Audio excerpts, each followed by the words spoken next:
Bonjour, bienvenue à tout le monde pour notre dernier épisode que nous avons enregistré lors de la semaine de la sensibilité organisée par l'Observatoire de la haute sensibilité. Aujourd'hui, nous allons vous parler du syndrome prémenstruel que nous allons appeler SPM. Et il semblerait, donc vous allez nous le dire par expérience, que toutes les personnes hypersensibles, hautement sensibles sont souvent soumises au syndrome prémenstruel. Alors, ça va encore une fois se traduire de façon différente chez chaque personne. Souvent, donc, il va s'agir de la deuxième partie du cycle, après l'ovulation jusqu'aux règles, où on peut rencontrer divers symptômes qui peuvent aller de simples douleurs, de la tension dans la poitrine, jusqu'à des états en fait finalement d'état mental qui peuvent aller jusqu'à la dépression. Et donc, chacun va se situer d'une certaine façon, plus ou moins fort, dans un symptôme ou un autre, se reconnaître, voire pas du tout. Donc, ce qui est hyper intéressant, c'est de se dire en fait que pourquoi est-ce qu'il y a autant de personnes qui se plaignent en fait du SPM. Souvent, ce qu'on constate, c'est que les personnes hypersensibles, ils ont en fait des taux de cortisol très élevés. Et en fait, le cortisol va être directement lié avec nos hormones féminines et qui va engendrer en fait des modifications et donc des ovulations qui vont avoir lieu d'une certaine façon ou pas et qui vont engendrer derrière des taux d'hormones complètement différents. Et quand les taux d'hormones ne sont pas optimales, derrière en fait, on peut avoir des symptômes divers et variés. Et pour cela, en fait, il y a plusieurs astuces. Donc pour ces astuces-là, c'est déjà d'écouter son corps, comprendre en fait comment ça se passe pour chacune, où est-ce qu'on se situe, est-ce qu'on l'a relié en fait finalement à ça, et comment se passent aussi nos règles, en fait, d'en parler en fait autour de soi. Déjà en fait, c'est intéressant si c'est un sujet qui souvent est tabou. Donc, est-ce que vous en parlez avec vos copines? Est-ce que vous en parlez en famille? Est-ce que vous en parlez facilement avec votre médecin hors gynécologue? Ou est-ce que vous en parlez qu'à votre gynécologue? Ou est-ce que vous en parlez pas du tout? Donc, je sais pas, Marie et Gwen, comment vous en parlez? Est-ce que vous en parlez avec d'autres personnes? Moi, je vais vous partager mon expérience, sachant que j'ai quelques années de plus que vous. Donc, on n'était pas du tout dans le même contexte. C'est pas compliqué, ça n'existait pas. Syndrome prémenstruel, ça n'existait pas. C'est-à-dire que oui, voilà, tu peux avoir mal un petit peu avant d'être indisposé, mais bon, ma foi, c'est pas grave, c'est tout le monde comme ça, et puis tais-toi. Donc en fait, c'est tout simplement quelque chose que j'ai subi pendant très nombreuses années et dont je n'ai jamais parlé parce que en fait, c'était pas un sujet. Voilà, c'était ni un sujet entre nous, entre femmes, ni non plus un sujet à aborder avec un médecin qui, dans 90% des cas, était un homme. Donc, ils savaient pas du tout de quoi en parler finalement. Et je pense même que dans leur cursus scolaire, dans leur parcours, c'est pas quelque chose qui était abordé et qui leur était enseigné ni transmis. Donc, moi, c'est vrai que pendant, j'ai envie de dire, vraiment jusqu'à ce que j'ai mes enfants. Donc, pendant une vingtaine d'années, on va dire, grosso modo, c'est ça. Eh bien, moi, tous les mois, en fait, je carburais au Doliprane. Voilà, c'est pas compliqué. Si je n'avais pas les Doliprane, à minima pendant la veille et puis les 2 voire 3 premiers jours de ce cycle, j'étais incapable de faire quoi que ce soit parce que j'avais beaucoup trop mal au ventre. Et puis moi, ça allait même. On a parlé dans l'alimentation de notre digestion, on a parlé de potentiels dérèglements qu'on pouvait avoir au niveau intestinal. Et moi, clairement, ça avait un impact au niveau intestinal parce que en plus de ça, moi, j'avais en fait tout simplement des diarrhées. Voilà. Donc non seulement j'étais indisposée, et en plus j'avais le premier jour voire les 2 premiers jours, en fait, j'avais de la diarrhée. Alors j'ai compris après que lorsqu'on est enceinte et lorsqu'on est sur le point d'accoucher, en fait, on libère une hormone dont j'ai complètement oublié le nom, Et cette hormone, c'est une hormone qui nous amène justement à libérer, en fait, à se débarrasser, entre guillemets, du bébé, à vider. Et il semblerait que dans les premiers jours, en fait, de ce cycle, cette hormone-là, elle intervienne. Donc, en fait, je me suis posé la question, je me suis dit, mais dans quelle mesure c'est pas aussi cette hormone-là qui a sur moi cet impact-là de vouloir effectivement faire un nettoyage et du coup, à la fois vaginal et à la fois intestinal. Donc, en fait, jusqu'à ce que j'ai mes enfants. Ensuite, ça s'est atténué clairement, mais j'ai souffert, je peux le dire, de syndrome prémenstruel. Donc Doliprane. Et puis un jour, j'ai croisé le chemin d'une femme médecin qui elle-même avait connu la même chose, qui avait, je crois qu'elle avait 5 enfants. Et en fait, elle m'avait dit ce que je ne préconise pas. Je ne suis pas médecin, je ne fais pas de délivrance, d'ordonnance quelconque.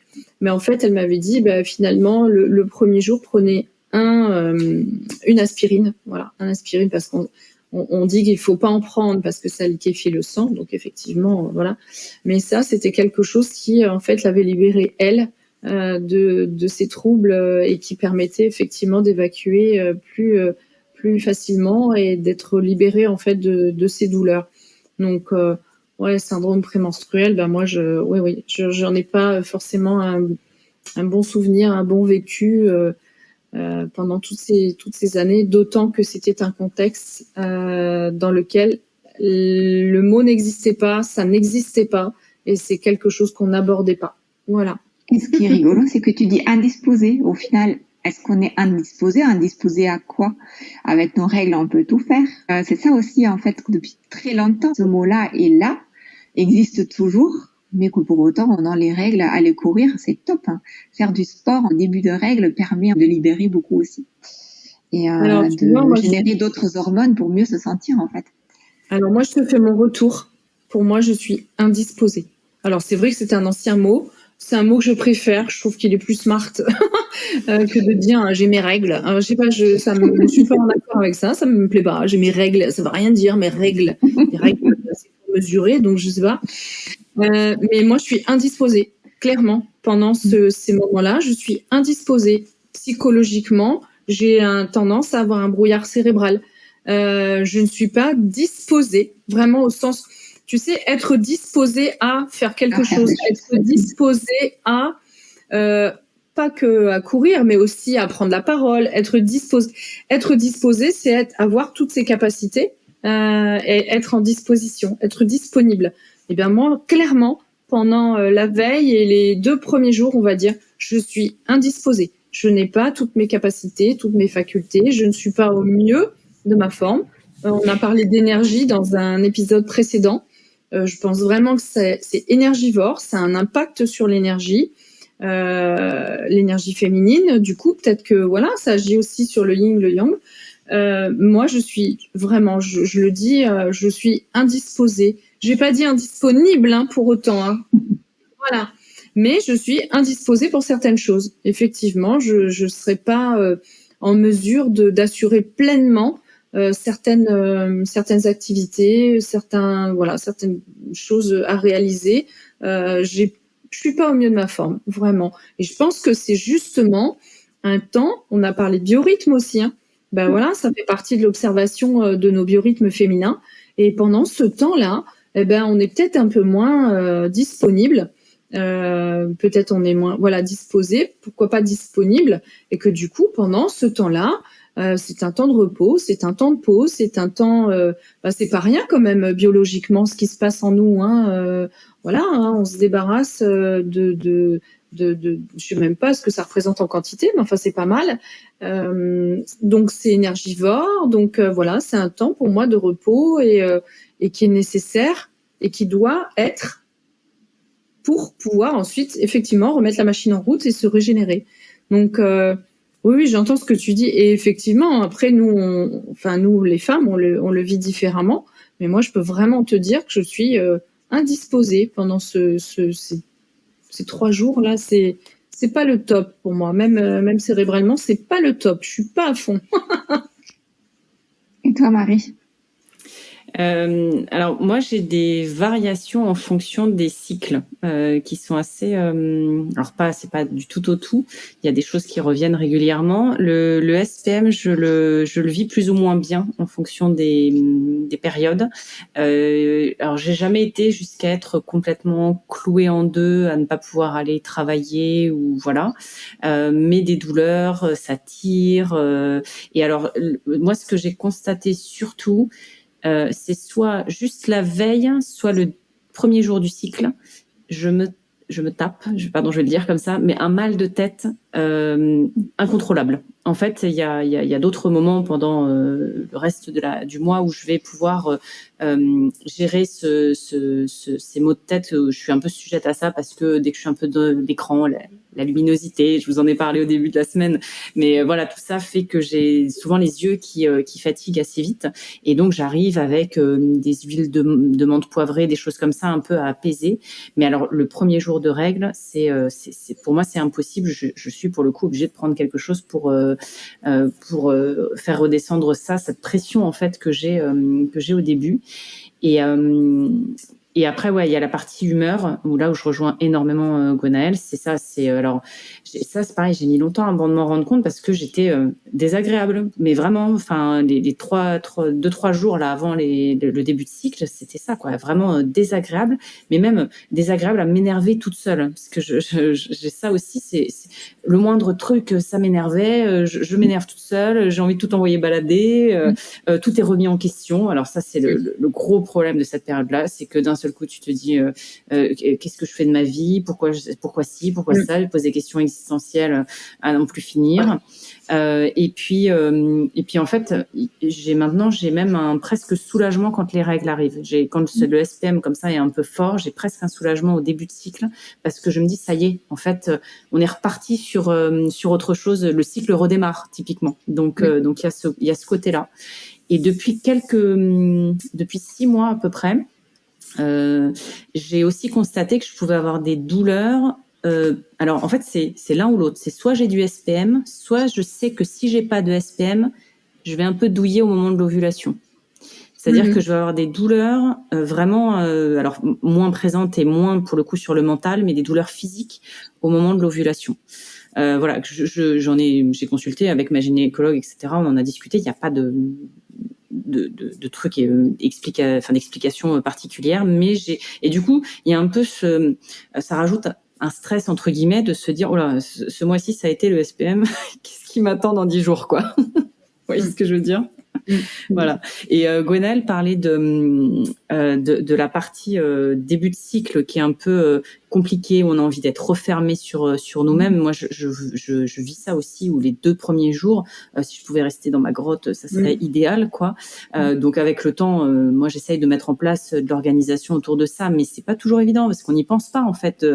C'est toujours au moment où on pète le feu là dans le cycle qu'on se dit ah non mais il faut qu'on prévoie ça, et ça tombe toujours, bien sûr, dans cette période-là que tu vas prévoir un truc important. Mais je sais pas, Vipke, si tu as entendu parler du parallèle entre les vraies saisons automne, hiver, printemps, été, et les saisons qu'on peut avoir dans le cycle. Parce que moi, j'entends beaucoup de femmes qui parlent du fait que le démarrage du cycle serait l'hiver, associé à l'hiver, et puis qu'après, on reprend les saisons, donc hiver, printemps, etc. Et donc, un peu aussi à l'image de ces saisons-là, où l'hiver, t'es plutôt à vouloir être en mode cocooning, tu vois, recentré sur toi, etc., plutôt tranquille, au chaud. Et puis, par contre, quand t'arrives le printemps, donc l'ovulation, t'es un peu, voilà, l'énergie revient, etc. Et puis après l'été et l'automne. Je sais pas si tu as entendu parler de ça aussi. En fait, ces saisons-là, finalement, ce sont les saisons de la médecine traditionnelle chinoise. Donc, effectivement, on peut appliquer ça en fait à plein de choses dans notre vie. Et tu peux à chaque fois en fait dire l'élaboration d'un projet, qu'on y va être à son point culminant, qu'après tu fais le bilan, etc. Donc, c'est effectivement applicable à plein de choses. Et ce sont nos hormones effectivement qui nous permettent en fait ils préparent tout finalement pour l'arrivée d'un enfant, pour qu'il y a ovulation, qu'il y a fécondation et que donc on va pouvoir porter à terme une grossesse. Et pour ça, ils nous mettent à chaque fois, pour chaque cycle, pour chaque partie du cycle, dans des états différents. Ce que je trouve hyper intéressant, ce que vous dites aussi, c'est qu'en fait, c'est pas toujours pareil d'un cycle à un autre. Donc, je pense que surtout pour nous en tant qu'hypersensibles, ce qui joue énormément dans la SPM aussi, ce sont les émotions. Parce que effectivement, il y a une part d'alimentation. Qu'est-ce qu'on apporte à notre corps, mais ce n'est pas tout. Il y a aussi ce côté émotionnel qui est hyper fort aussi dans le SPM. Et donc ça, c'est quelque chose aussi très intéressant à observer. Et si vous souhaitez en fait faire appel à quelqu'un, c'est de noter tout ça aussi. Donc on a déjà parlé en amont, qu'on a parlé d'alimentation, d'avoir un journal alimentaire, qu'on a des inconforts digestifs. La même chose pour moi si vous voulez demander à quelqu'un de vous accompagner pour l'SPM. Donc hyper important de noter et noter l'état émotionnel. Et vous pouvez faire un journal jour par jour sur plusieurs cycles. Typiquement aussi.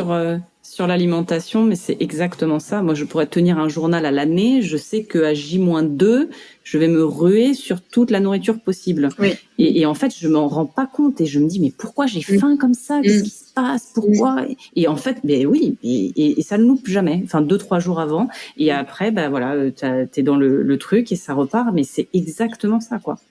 Moi, c'est une semaine avant. Hein. Une semaine avant, je fais le constat. Une semaine avant, j'ai mon appétit qui est plus important. Et je me dis, bah ouais, mais je vais vivre quelque chose qui est énergivore. Donc, en fait, mon corps, il stocke pour pouvoir libérer suffisamment d'énergie pour évacuer tout ce qu'il y a à évacuer pendant cette période-là. Dans les syndromes aussi, les symptômes, la fatigue, on en a parlé, hein, mais la fatigue, moi, je suis fatiguée. Je suis vraiment fatiguée pendant cette période avant et début de cycle.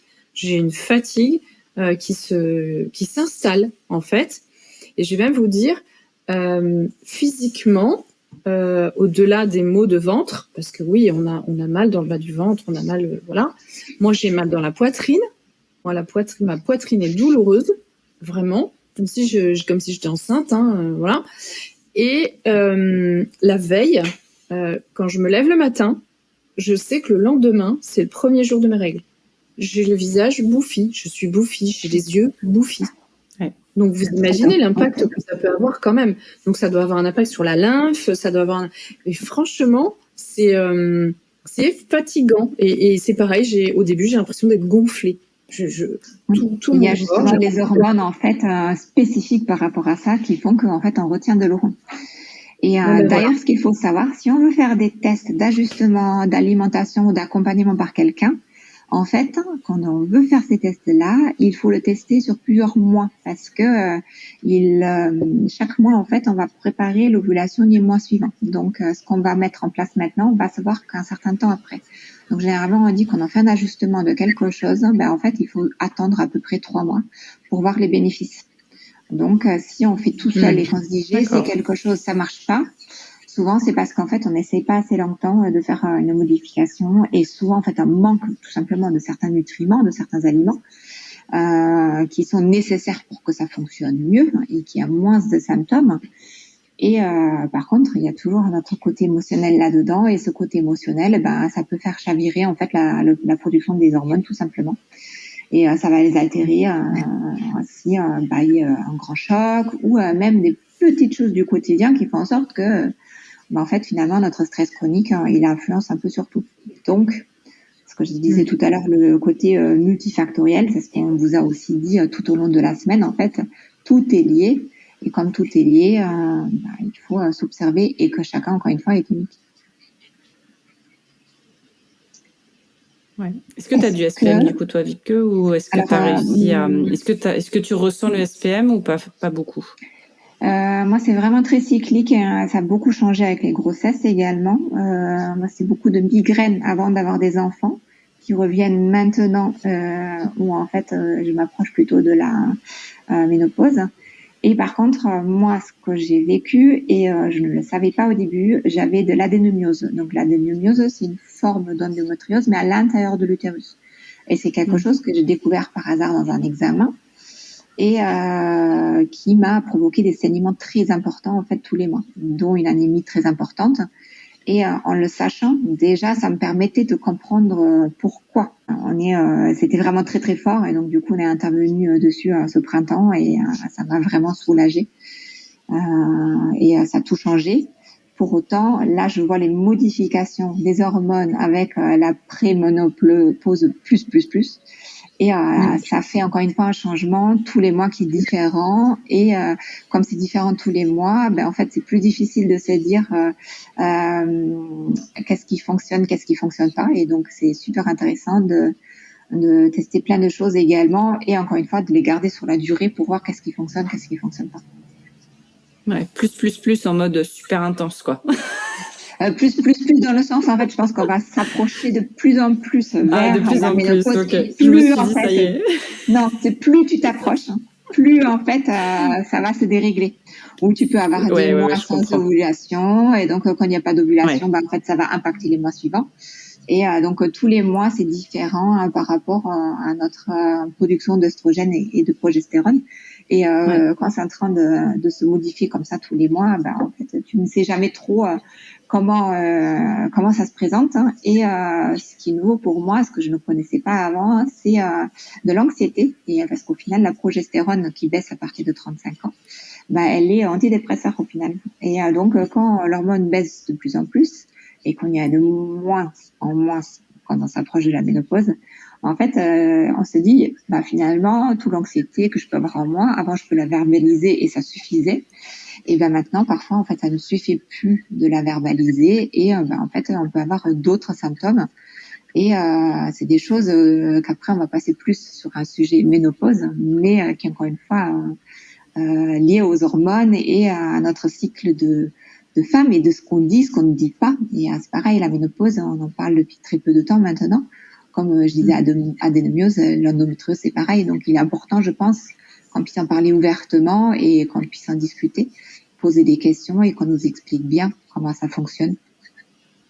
Ouais, je rebondis sur ce que tu dis, Vic, que j'ai envie de m'adresser aux plus jeunes femmes qui nous écoutent, en tout cas les femmes qui n'ont pas encore d'enfants, parce que je suis convaincue que se prendre en main dans ce cadre-là, s'occuper de soi, s'occuper de son ventre, s'occuper de ses ovaires, s'occuper de sa féminité, c'est capital. Et pourquoi je vous parle de ça? Parce que moi, j'ai traversé pendant une dizaine d'années le parcours de la procréation médicalement assistée. Et a posteriori, donc aujourd'hui, parce qu'aujourd'hui, on parle de tout ça beaucoup plus ouvertement. Je n'ai pas la preuve scientifique, bien entendu, mais je ne peux que dire que je suis convaincue que ça a un rapport direct avec mon hypersensibilité, avec ce dont on a parlé, les troubles digestifs, avec le SPM, et que tout ça mis bout à bout, en fait, fait que le corps va pas être disposé, tiens, on revient à parler de disposer, va pas être disposé pour la procréation. Le corps est pas prêt, les indicateurs sont pas bons, la muqueuse est pas au top, le système hormonal est pas équilibré, donc par voie de conséquence, c'est pas le moment de procréer biologiquement parlant. Voilà. Et vraiment, j'invite toutes les femmes à faire le nécessaire, à s'occuper d'elles, à prendre soin d'elles, à ne pas prendre ça à la légère en se disant je prends un Doliprane et puis c'est bon, parce qu'en fait ça peut avoir des conséquences, on le sait un peu mieux maintenant, y compris au moment où on se dit tiens, c'est le moment d'envisager d'avoir un enfant, de concevoir un enfant. La conception, elle se fait chez certaines personnes très très rapidement, hein, voilà. Mais pour les hypersensibles, ça peut prendre un certain temps. Et puis on peut ne pas comprendre pourquoi. Tout de suite, on est une femme, donc on va se dire que c'est psychologique, mais pas forcément. C'est pas forcément psychologique. Et je pense que cet état biologique participe directement à faire en sorte que tout soit présent pour concevoir correctement un enfant. Donc l'état émotionnel, bien sûr, on l'a dit dans les épisodes précédents, a un impact, mais du coup cet état émotionnel va troubler, va potentiellement agir sur nos hormones, nos émotions, notre biochimie, et faire en sorte que ça va pas fonctionner.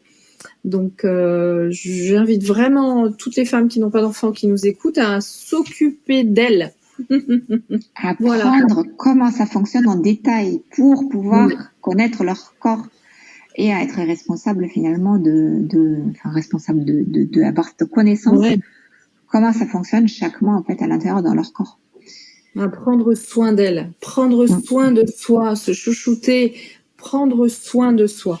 Vraiment, c'est ultra important, ne pas se négliger. Parce qu'on a aussi cette tendance-là à se négliger, à faire passer les autres avant soi. Mais comme on en a parlé, le masque à oxygène, c'est d'abord sur soi qu'on doit le mettre avant de pouvoir s'occuper des autres. Alors là, on va vous dire au revoir après toute cette semaine que nous avons passée ensemble. Donc n'hésitez pas de nous partager tout ce que vous avez envie de nous dire, soit en commentaire, soit en fait aussi un message privé si vous le souhaitez. Ça permet d'échanger, ça permet de partager aussi votre vécu avec d'autres personnes, partager vos astuces également. Et je souhaite que Marie et Gwen aussi vous disent au revoir avant de nous quitter après toute cette semaine passée ensemble. Donc Marie, est-ce que tu veux adresser un dernier mot également ? Eh bien oui, c'était un plaisir de partager cette semaine avec vous deux et puis avec toutes les personnes qui nous regarderont. Voilà, comme l'a dit Wiebke, n'hésitez pas à partager. N'oubliez pas de vous observer, vous regarder, voir comment vous fonctionnez, vous intéresser à tout ça. Là, on a donné des clés qui nous concernent nous. On a essayé de montrer la diversité aussi de l'angle par lequel on le prend chacune à notre tour. Mais chacun est unique et c'est l'individu qui compte. Donc voilà, n'hésitez pas à tester ce qui peut fonctionner pour vous et puis dites-nous ce qui marche ou pas pour vous. Ça nous intéressera. Moi, je voudrais juste commencer par vous remercier. Wiebke, Marie, merci beaucoup pour cette semaine de partage avec vous. Je pense qu'on a aussi montré que l'hypersensibilité, elle est plurielle et qu'on la vit toutes de façon différente. Que l'important, c'est de prendre soin de soi, de s'écouter. Je pense que le lien corps-esprit, on en a suffisamment parlé. Et puis de ne pas subir, parce que c'est aussi le message qu'on voulait vous faire passer, Wiebke, Marie et moi, c'est que l'hypersensibilité, soit, mais c'est pas parce qu'on est hypersensible qu'on est une petite chose toute fragile et toute faible. C'est faux. C'est juste quelque chose de beau finalement, dont on peut faire une très grande force. Donc on vous remercie beaucoup pour nous avoir écoutés pendant toute cette semaine, pour vos partages, pour vos likes, et puis j'ai envie de vous dire à très bientôt. À bientôt. Merci, à bientôt. Au revoir.